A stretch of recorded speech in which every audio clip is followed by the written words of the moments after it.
Revenue growth starts with aligning your CRM and ABM strategies.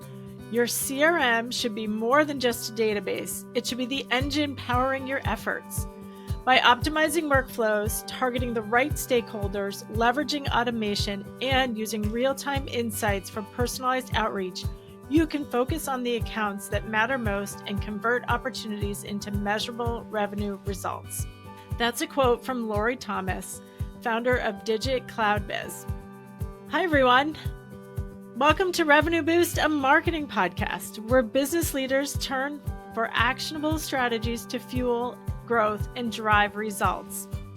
I'm your host, Carrie Curran, and with over 20 years of marketing agency experience driving client business growth, I now run RBMA, Revenue-Based Marketing Advisors, where we help businesses like yours effectively scale revenue growth. Connect with me today at revenuebasedmarketing.com or on LinkedIn to learn how I can help you and your business improve your revenue today.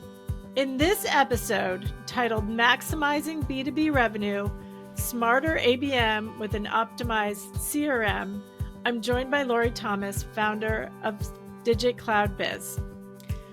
We'll explore how B2B businesses can unlock their full revenue potential by aligning account-based marketing, ABM strategies, with an optimized customer relationship management, CRM system. It's a bit of a word salad, but Lori will share her expertise in helping organizations streamline their operations, enhance customer targeting, and leverage the full capabilities of their CRM to create personalized, data-driven ABM campaigns. Together, we discuss the essential steps to building a seamless connection between marketing, sales, and customer success teams to ensure every lead is nurtured and every opportunity is maximized. This episode is packed with actionable insights, including how to optimize your CRM to align with ABM strategies, the importance of targeting key stakeholders within accounts, practical tips for creating automated workflows to drive efficiency, and how to use CRM analytics to refine ABM campaigns and increase ROI. Whether you're a small business owner or seasoned marketing leader, this episode provides the tools you need to harness the power of CRM and ABM for smarter, more impactful revenue growth. Tune in and transform your approach to B2B marketing today. Let's go.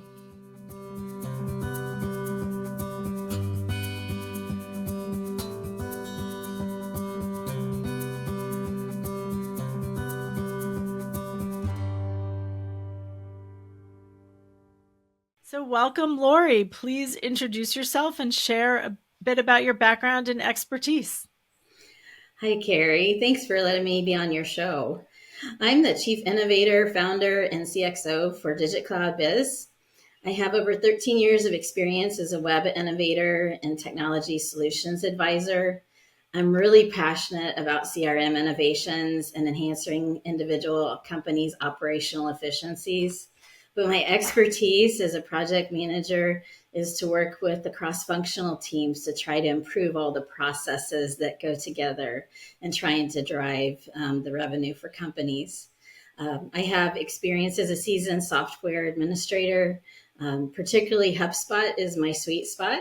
So that's the CRM that I love, but there's nothing wrong with other CRMs because the topic we're going to talk about today is going to be beneficial no matter what CRM system you're using. I like to provide strategic and tactical recommendations to empower the organizations to work together better for streamlined operations. This also includes driving marketing engagement and digital marketing, and particularly targeting their sales growth. So I bring a wealth of experience in a variety of industries in the healthcare industry, nonprofit, wellness, construction, pharmaceutical, and the technology sectors. And my company, as Digit Cloud Biz, we're a certified HubSpot partner, and my team provides that strategic marketing and technology tactical maneuvers to support your companies. We'd love to come alongside your teams and provide those deep dive analysis of how your technology stack is working for you or it's not, and see if there's ways that we can consolidate your software systems and your business processes to help your teams work more efficiently. We do the hands-on implementation, whereas your company does the evaluation and strategy providing for those operational teams. So we complement the work that you do, and we just love the chance to work with new companies. Excellent. Well, thank you, Lori. We're very excited to have you on today, especially with so much expertise in the area. And yeah, I love what you said about, complementing strategy and kind of business plan.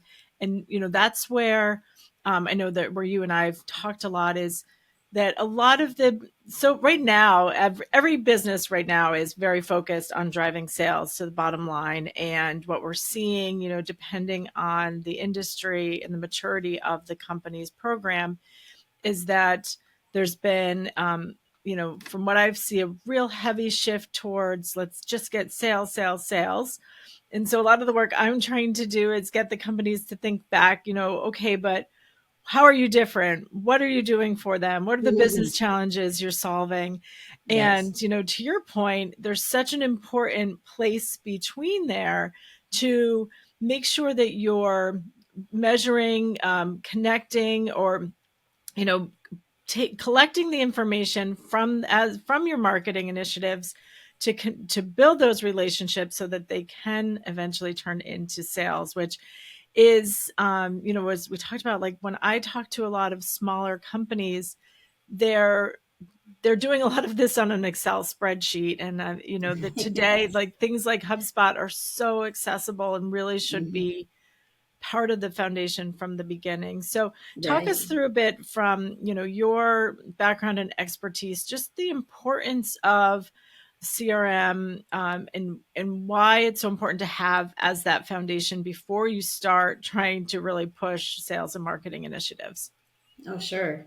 Um, for those small to medium businesses, especially, you need to be as scrappy as possible, but you need to have execution behind all the plans. They're so focused on all the different strategies, whether you have operational or sales or the marketing strategies. Those are all extremely important, and you have to really craft what your content is in order to make that effective for you to close the deals.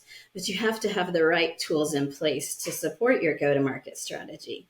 Mhm. You can have all the plans, you can have the people, you can have the hardware that you need, but you may not have the right software.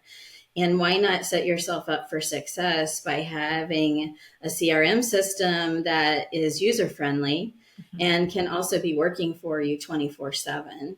I like to think of marketing strategy as like the pre-sales initiatives. It's all those things that a system can be doing for you in order to prep it for those sales conversations. Mhm. And having the right tools in place is extremely pivotal in delivering a successful sales strategy.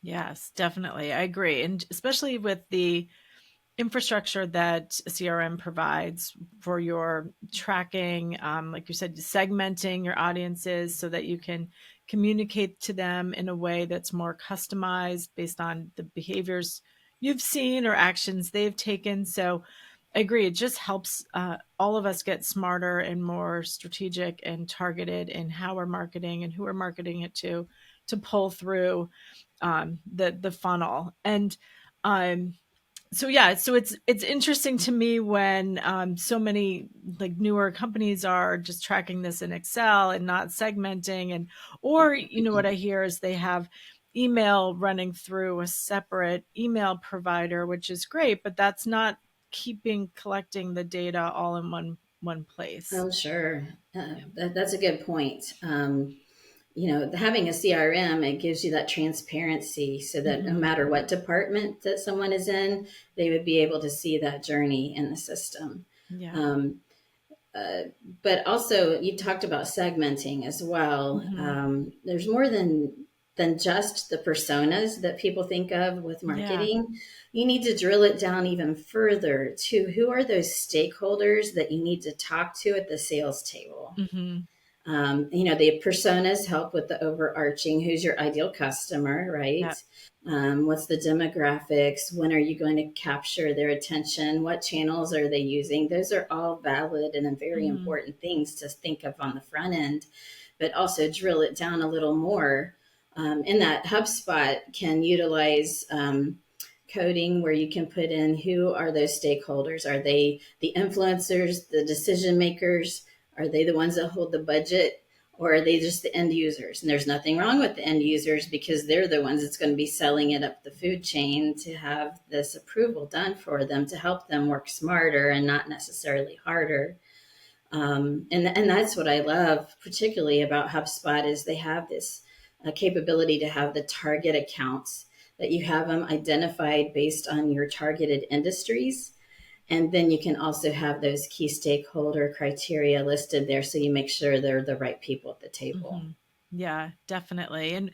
And with that, with kind of targeting, I like what you're saying about making sure you have it, even the kind of end user might not be the primary decision maker or the final decision maker, but gives a lot of input and influence. And having the data kind of grouped at the company level helps you understand just the levels of engagement and interaction that you're getting with all of your marketing initiatives. So from there, talk a bit about kind of the account-based management strategies and setting that up. And I know it's an incredibly critical factor in, especially in B2B marketing, but talk a bit about your area of expertise and kind of how it's so important and different from just a spray and pray approach. I like what you say, spray and pray. The marketing used to be more generalized and you were Mm-hmm. trying to get as many leads as possible and it was all about quantity. Yeah. But the key thing is having quality. Yeah. And it's through those initial discovery sessions when we're meeting with clients, potential clients, and talk with them about what are your strategies? What are your operational goals? What are your marketing goals? Who are your targeted industries? Who are your personas?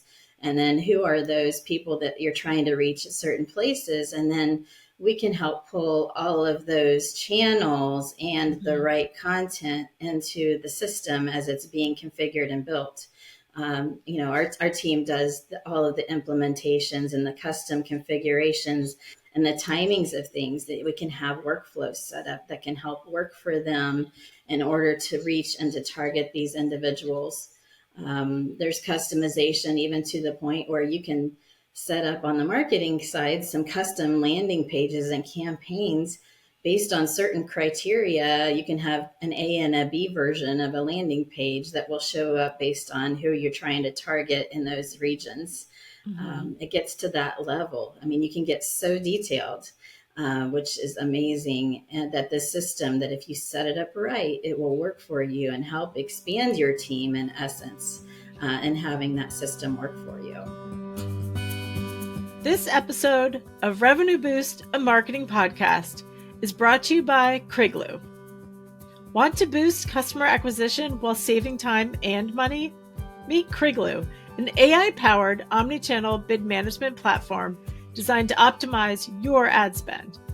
Kriglu intelligently adjusts bids across channels, ensuring your ads reach the right audience at the lowest cost.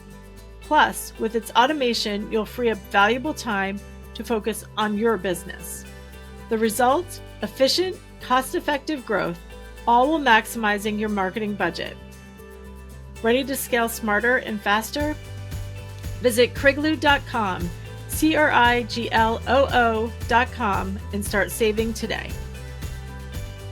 Yeah, no, it's definitely, to your point, being more customized and having more, just a more focused approach to building that relationship with your target audience really does help strengthen the relationship, bringing them through your pipeline and being able to track it through the CRM is really what's key. And it gives you that insight to what's working and who's responding and where you really should be spending your time and energy trying to bring customers across onboarding. Absolutely. And of course, as you know, Mhm. the proof is in the analytics that you see Yeah. on the back end and the reporting capabilities that you have from all those engagements that are happening throughout the system, not just the marketing and pre sales engagements, but Hmm. also when your team is talking with individuals, that transparency in one profile is right there. Yeah, no, absolutely. And so with that, like talk a bit more about kind of the benefits of tracking and managing those opportunities within the CRM. Oh, sure. Um, I can give you an example. We had a client that had all those siloed systems, right? Hmm. And they did not know what kind of engagement was happening on the marketing side. They did not know what emails were opening. Oh, wow. Yeah. And they did not know what web pages, unless they got into the Google Analytics side of things, of what were being delivered from the sales perspective of what people were visiting. And having that information, empowering the sales team with that information helps them with those conversations so that they can have that continuity of service and have an in topic to talk with these people. That's such a valuable asset to have in order to set up for success.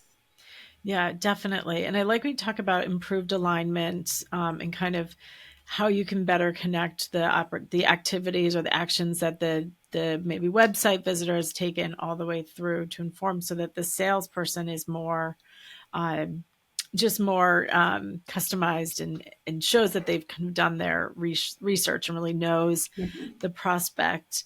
What are some of the other benefits too of having that like automated workflow and setting up some of that those actions?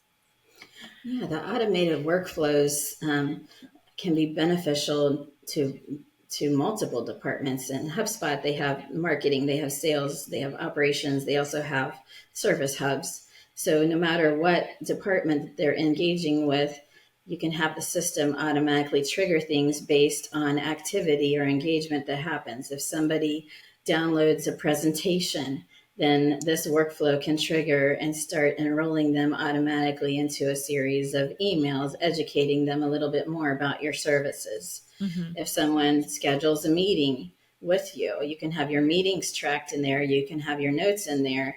And then after the meeting, automatic tasks can be assigned to your sales team and follow up to make sure that they don't drop the ball on something they promised.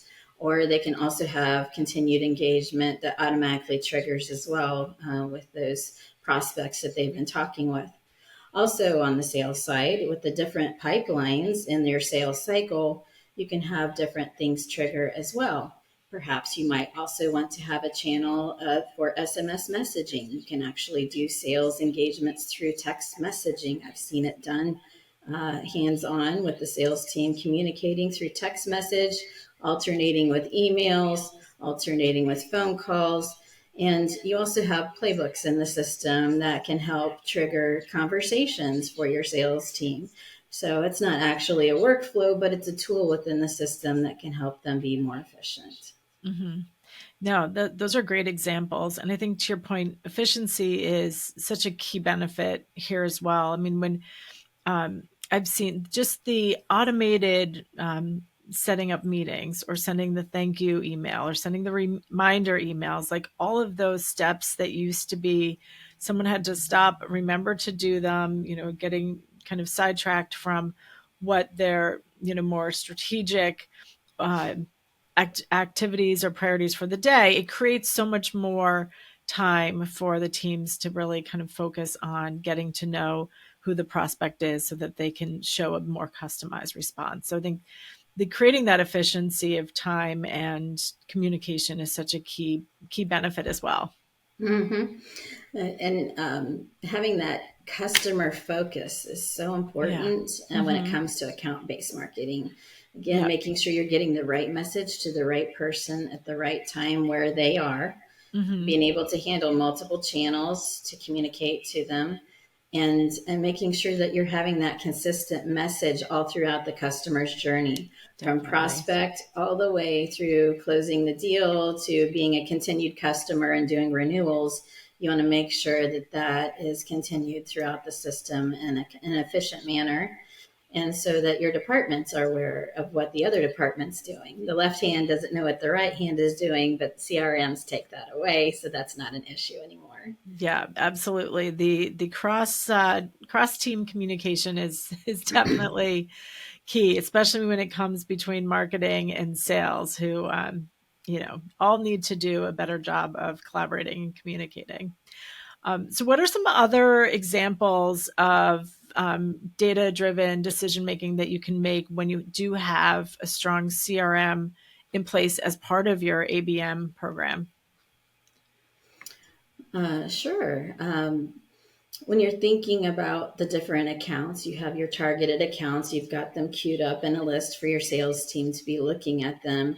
If there's any variables in the engagement that's happening, or there's been a drop in communications between this person, you can see that transparently on their profile that, we haven't talked to this person for a while. We need to reach out to them.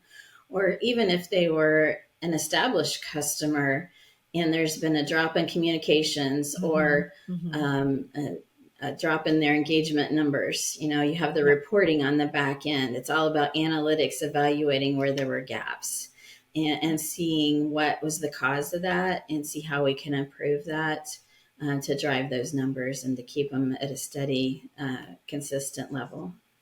Yeah, excellent. That's really helpful and so smart. And just, again, good reminders that having this infrastructure in place can really help you keep your finger on the pulse of the business and who you need to make sure your customers are happy and your prospects are getting the information and attention that they need. So it's so helpful and so smart. So thank you. So tell us, before we wrap up, what's your kind of top recommendations for a company that is thinking, oh, is this something I should really be investing in? Oh my goodness. A bit of a loaded question. Yeah. Well, I'll tell you why they need to invest in it. I'm a small business owner myself, and that is one thing that I believe in HubSpot so much that I invested in it myself to help my team work more efficiently, help us work smarter, not necessarily harder, although we do work very hard. Right. But at the same time, just having all that information, knowledge is power. Yeah. HubSpot's implemented a lot of AI. What company hasn't, right?